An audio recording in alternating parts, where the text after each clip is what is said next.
বন্ধুরা, এই সুন্দরী মেয়েটি ছিল বড়লোক বাবার একমাত্র মেয়ে। মেয়েটি সবসময় তার বাড়িতে শুয়ে বসে থাকত আর খাওয়া দাওয়া করত।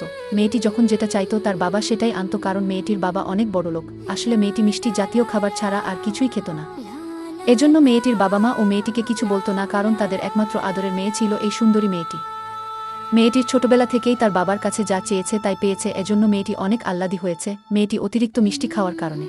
মেয়েটির দাঁতের ব্যথা শুরু হতে থাকে, আর ডাক্তারের কাছে যাওয়ার পর দেখে মেয়েটির দাঁতে পোকা হয়েছে, কারণ অতিরিক্ত মিষ্টি জাতীয় খাবার খেলে সবার দাঁতে পোকা হবে, এটা স্বাভাবিক বিষয়। তখন ডক্টর বলে মিষ্টি খাবার কখনোই খাবেন না, এমনটা বলে ট্রিটমেন্ট শুরু করে। তারপর যা হলো তা দেখলে আপনিও অবাক হবেন।